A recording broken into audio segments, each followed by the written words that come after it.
আসসালামু আলাইকুম। মোহাম্মদ ইফতেখার স্বাগত জানাচ্ছি এনটিভির মধ্যরাতের খবরে।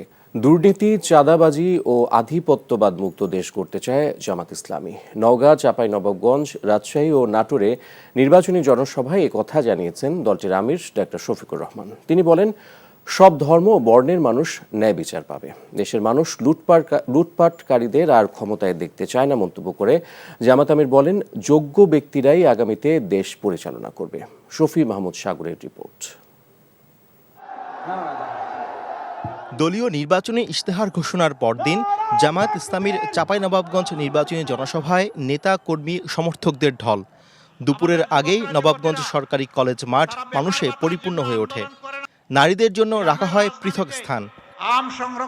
দুপুর 1টায় জামায়াত ইসলামীর আমির জনসভায় উপস্থিত হয়ে ভাষণে বলেন, ন্যায় বিচার আর সাম্যের দেশ গড়বে তার দল, যেখানে যোগ্যতা আর মেধার ভিত্তিতে দেশ পরিচালনা করা হবে। বলেন, দেশে আর কাউকে চাঁদাবাজি করতে দেওয়া হবে না। এখন বাংলাদেশের জনগণ পরিবর্তন চায়, পুরোনো বন্দোবস্তের রাজনীতি আর দেখতে চায় না। একজন সাধারণ মানুষ অপরাধ করলে বিচার হবে যেটা, শাস্তি হবে যা।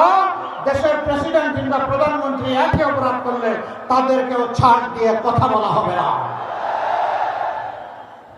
সেই বিচার আমরা বাংলাদেশে কায়েম করতে চাই। এই বিচার মুসলমান, হিন্দু, বৌদ্ধ, খ্রিস্টান, সাঁওতাল যারা আছে, নৃতাত্ত্বিক জাতিগোষ্ঠী সকলের জন্য। আমাদের যুবকরা, যুবতীরা তারা বেকার ভাতার জন্য আন্দোলন করে নাই, তারা হাতে হাতে কাজ পাওয়ার জন্য আন্দোলন করছে। আমরা যুবক যুবতীদেরকে ওয়াদা করছি, অঙ্গীকার করছি, তোমাদের হাতে অপমানের ওই বেকার ভাতা আমরা তুলে নেব না, বরঞ্চ তোমাদের হাতে হাতে আমরা তোমাদের হাতগুলোকে দক্ষ হাত বানিয়ে ইনশাআল্লাহ তোমাদের মর্যাদার সাথে যায় সেই মর্যাদাপূর্ণ কাজ তোমাদের হাতে তুলে দেব। খরা, নদী ভাঙ্গন, পানি সংকট সহ নানা প্রাকৃতিক সমস্যায় জর্জরিত বাংলাদেশের বরেন্দ্র অঞ্চল। এ অঞ্চলের মানুষের দীর্ঘদিনের দাবি পানির সংকট সমস্যার সমাধান। জামাত ইসলামের নেতৃত্বে 11 দলীয় জোট ক্ষমতায় আসলে এ সকল সমস্যার সমাধানে বাস্তবিক পদক্ষেপ গ্রহণ করা হবে। নির্বাচনী জনসভায় এমন অঙ্গীকার করেন দলটির আমির ডাক্তার শফিকুর রহমান। এর আগে নওগাঁয় নির্বাচনী জনসভায় জামায়াত ইসলামীর আমির বলেন, স্বাধীনতার পর থেকে যারাই ক্ষমতায় এসেছে তারাই লুটপাট চালিয়েছে। বক্তব্যে বলেন, দেশের মানুষ এখন পরিবর্তন চায়। বাংলাদেশে বিপুল সম্ভাবনা থাকা সত্ত্বেও অবহেলা, অযত্ন, অনাদর, দায়িত্বহীনতা এবং দুর্নীতির কারণে এই শিল্পের কোনো বিকাশ হয় নাই। এটাও হবে ইনশাআল্লাহ। 54 বছরে বাংলাদেশ বারবার সুযোগ পেয়েছে। যারা শাসন ক্ষমতায় এসেছেন তারা নিজেরা ক্ষমতাবান হয়েছেন, কিন্তু জনগণের ক্ষমতা তারা বৃদ্ধি করেন নাই। তারা জনগণের পকেট কেটে নিজেদের কপাল কিসমত বড় করেছেন। জনগণের টাকা চুরি করেছেন, ডাকাতি করেছেন, লুণ্ঠন করেছেন, ব্যাংক ধ্বংস করেছেন, বিমা ধ্বংস করেছেন, শেয়ার মার্কেট লুট করেছেন, মেগা প্রকল্পের নামে মেগা দুর্নীতি করেছেন। এই লুণ্ঠন করার টাকাগুলো দেশে রাখার সৎসাহস ছিল না বলে বিদেশে পাচার করে দিয়েছে, যার পরিমাণ হচ্ছে 28 লক্ষ কোটি টাকা। এই টাকা কার? এই টাকা আপনাদের। এই টাকা কার? এই টাকার মালিক জনগণ। জনগণের ট্যাক্সের টাকা, ঋণের টাকা, অনুদানের টাকা চুরি করে এরা বিদেশে লুণ্ঠন করে পাঠিয়ে দিয়েছে। এ প্রতীক আছে, কোন সে প্রতীক?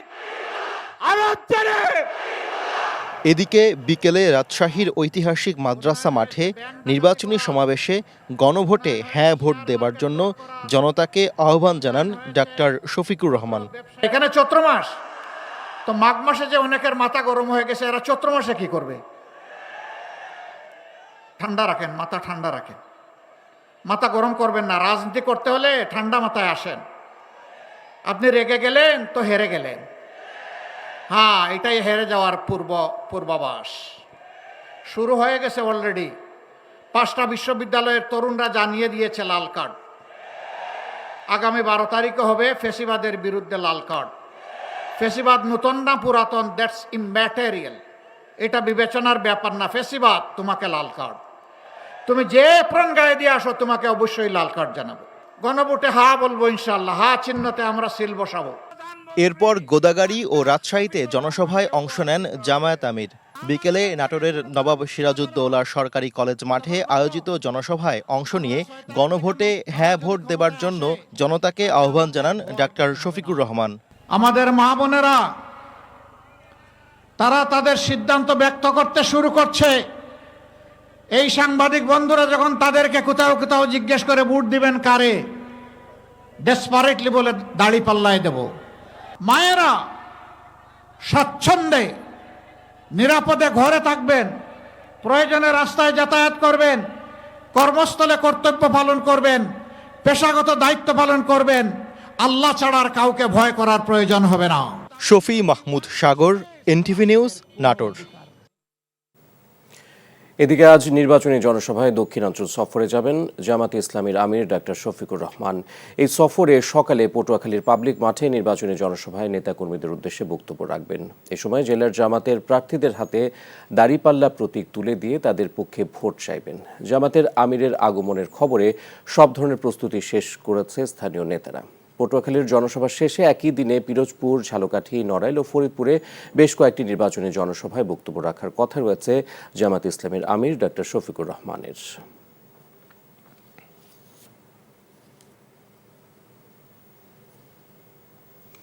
ত্রয়োদশ জাতীয় সংসদ নির্বাচন সুষ্ঠু ও শান্তিপূর্ণ করতে প্রস্তুত সেনাবাহিনী। যে কোনো ধরনের সহিংসতা ও নাশকতা প্রতিরোধে আইনের মধ্যে থেকে প্রয়োজনে সর্বোচ্চ বল প্রয়োগ করা হবে বলেও জানায় সেনাবাহিনী। সোশ্যাল মিডিয়ায় অপপ্রচারকেই এবারে নির্বাচনের প্রধান হুমকি বলে মনে করছে তারা।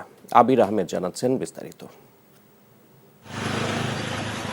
নির্বাচনকে সামনে রেখে নিরাপত্তা জোরদারে রাজধানীর মোহাম্মদপুরে যৌথ বাহিনীর এই বিশেষ অভিযান। আইন শৃঙ্খলা পরিস্থিতি স্বাভাবিক রাখতে এমন অভিযান অব্যাহত থাকবে বলে জানানো হয়। বৃহস্পতিবার রাজধানীর গুলিস্তানে জাতীয় ফুটবল স্টেডিয়ামে সেনাবাহিনীর কার্যক্রম পরিদর্শন করেন সেনাপ্রধান জেনারেল ওয়াকারুজ্জামান। অংশগ্রহণ করেন ত্রয়োদশ জাতীয় সংসদ নির্বাচন উপলক্ষে আয়োজিত সমন্বয় সভায়। সভা শেষে সংবাদ সম্মেলনে বলা হয়, সুষ্ঠু নির্বাচন নিশ্চিত করতে সব ধরনের চ্যালেঞ্জ নিতে প্রস্তুত সেনাবাহিনী।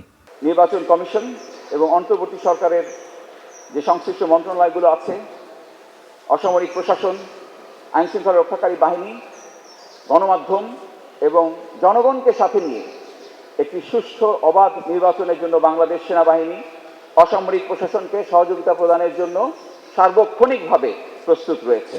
সামাজিক মাধ্যমের অপপ্রচার রোধে গণমাধ্যমের সহায়তা চাওয়া হয় সশস্ত্র বাহিনীর পক্ষ থেকে। অপপ্রচার, মিথ্যাচার, সোশ্যাল মিডিয়াতে যে এগুলো যদি আমরা রোধ করতে পারি, তাহলে অবশ্যই আমরা সবাই মিলে একটি সুন্দর এবং অবাধ সুষ্ঠু নির্বাচন আমরা উপহার দিতে পারব। এদিকে পার্বত্য চট্টগ্রাম ও দুর্গম অঞ্চলে নির্বাচনের সরঞ্জাম পাঠানো সহ বিভিন্ন বিষয়ে হেলিকপ্টার দিয়ে সহায়তা ও দায়িত্ব পালনকালে বডি ক্যাম ও ড্রোন দিয়ে নির্বাচনী কার্যক্রম মনিটরিং করা হবে বলে জানান বিমান বাহিনী প্রধান। যে কোনো উদ্ভূত পরিস্থিতিতে তারাও ঘাঁটির নিরাপত্তা সহ অন্যান্য যে কোনো পরিস্থিতি মোকাবেলার জন্য প্রস্তুত থাকবে। আবির আহমেদ, এনটিভি নিউজ, ঢাকা। শহীদ শরীফ ওসমান হাদী হত্যাকাণ্ডের তদন্তের চিঠি জাতিসংঘে ইস্যু না হওয়া পর্যন্ত আন্দোলন চালিয়ে যাওয়ার ঘোষণা দিয়েছেন ইনকিলাব মঞ্চের সদস্য সচিব আব্দুল্লাহ আল জাবের। বৃহস্পতিবার রাতে সাংবাদিকদের এ তথ্য জানান তিনি অভিযোগ করেন, হাদী হত্যাকাণ্ডের সঙ্গে জড়িতদের এখনও শনাক্ত করতে পারেনি সরকার। হুঁশিয়ারি উচ্চারণ করে জাবের বলেন, সরকারের পক্ষ থেকে বলা হয়েছিল তাদের মেয়াদকালেই হাদী হত্যার বিচার নিশ্চিত করা হবে, কিন্তু এখন পর্যন্ত সে প্রতিশ্রুতি বাস্তবায়ন হয়নি। তিনি আরও বলেন, এই হত্যাকাণ্ডের বিচার নিশ্চিত করতে ব্যর্থ হলে দেশের জনগণ প্রধান উপদেষ্টাকে কখনো ক্ষমা করবে না।